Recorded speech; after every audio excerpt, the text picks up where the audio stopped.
Oke, jadi di video kali ini kita mau mengulas seputar clearance dari ring piston Suzuki Bandit. Oke, langsung aja kita simak videonya. Oke guys, ingat, loser won't get you in trouble, tighter will. Coba berikan penjelasan itu. Oke, jadi permasalahannya adalah kalaupun clearance dari ring piston itu terlalu longgar, itu nggak akan membuat masalah yang terlalu serius. Ya mungkin kita akan kehilangan pressure atau tekanan, bisa loss kompresi ya, tapi sedikit daripada kalau terlalu tighter sehingga menyebabkan ring piston itu bisa macet karena pemuaian, karena gesekan, suhu, dan temperatur.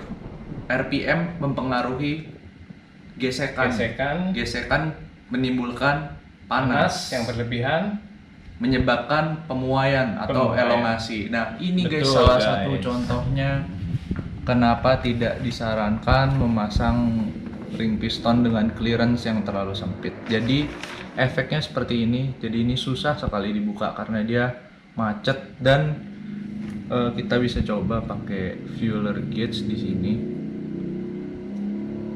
Kita pakai ukuran yang paling tipis ya. Kita coba pakai 0,05. Oke, ini guys, kita pakai ukuran 0,05 ya guys. Yang ini. Ukuran 0,05 ini nggak masuk, dan ini tidak sesuai dengan manual book dari Suzuki Bandit ya. Nah, salah satu contoh yang benar yaitu ini guys, contoh yang benar.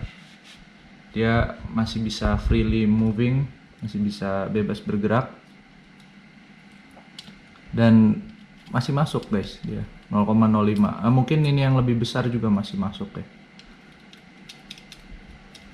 Berapa itu yang lebih besar? Jadi bisa dilihat guys perbedaannya. Yang ini sudah mengalami pemuaian dan dia nyangkut ya karena megar, dan ini belum. Nah, tapi untuk piston yang ini dia memiliki problem, yaitu untuk free end gap-nya ya guys ya. Jadi end gap itu seperti ini guys. End gap itu seperti ini. Celah ring piston saat posisi masuk ke dalam ya guys. Ring piston end gap.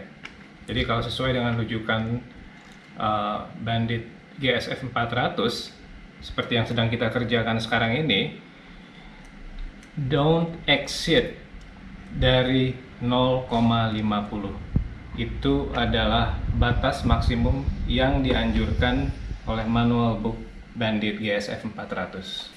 Toleransi 0,50 karena untuk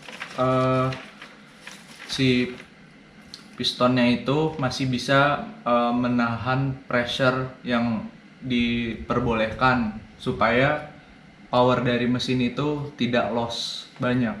Sebenarnya masih bisa lebih longgar dari itu, misalkan 0,55 atau 0,60. Efeknya adalah si piston ini dia tidak bisa menahan pressure yang lebih besar sehingga menyebabkan power dari mesin itu turun. Nah, untuk mengoptimalkan power yang ada, kita mengganti ring pistonnya dengan gap yang lebih kecil. Itu rumusnya adalah bore. Bore itu adalah diameter lubang dalam silinder ini, liner, dikalikan dengan 0,0065 atau 0,007.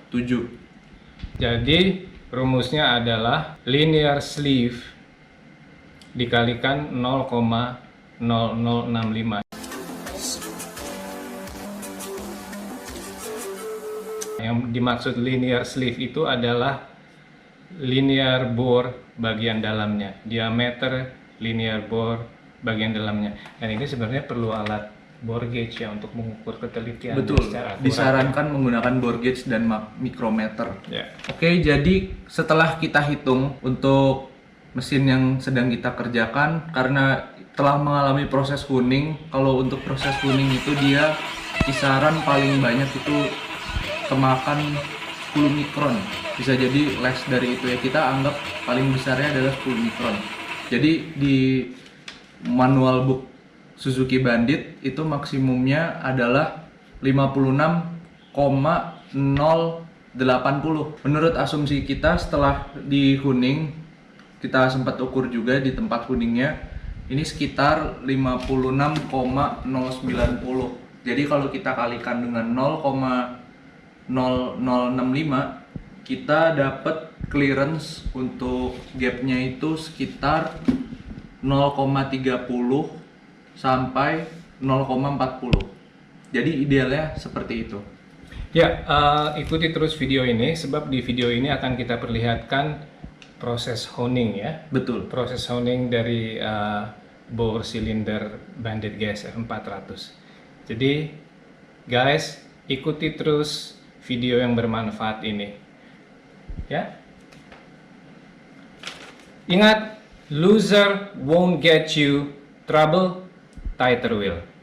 Alright guys, follow terus video-video kita.